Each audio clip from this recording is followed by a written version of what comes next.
న్యాయానికి ఓటు వేయాలని, నేరానికి ఓటు వేయొద్దు అని రాజశేఖర రెడ్డి బిడ్డ కోరడానికి వచ్చింది. వివేకానంద రెడ్డి గారి హత్య జరిగి 5 సంవత్సరాలైంది. అన్ని సాక్ష్యాలు, ఆధారాలు అన్ని అవినాష్ చేయించాడు అని చూపుతున్నా కూడా ఈరోజు జగన్మోహన్ రెడ్డి గారి గుడ్డిగా నమ్మి అదే అవినాష్ రెడ్డికి టికెట్ ఇవ్వడం జరిగింది. ఈ రోజు వరకు కూడా వివేకానంద రెడ్డి గారికి ఆత్మశాంతి కలగలేదు. ఆయన కుటుంబము, ఆయన బిడ్డ ప్రతి గడప, ప్రతి కోర్టు, ప్రతి పోలీస్ స్టేషను న్యాయం కోసం తిరుగుతూనే ఉంది. ఈరోజు అన్యాయం జరుగుతుంది కాబట్టి రాజశేఖర రెడ్డి బిడ్డ ఎదురు నిలబడింది.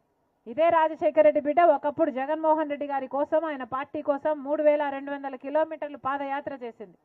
కానీ ఇదే రాజశేఖర రెడ్డి బిడ్డ ఈరోజు వివేకానంద రెడ్డి గారి హత్య కేసు విషయంలో అన్యాయం జరుగుతుంది కాబట్టి ఎదురు నిలబడింది. మీ అందరూ రాజశేఖర రెడ్డి బిడ్డను ఆశీర్వదిస్తారని సంపూర్ణ విశ్వాసంతో నిలబడింది. అమ్మా, ఒకవైపు న్యాయం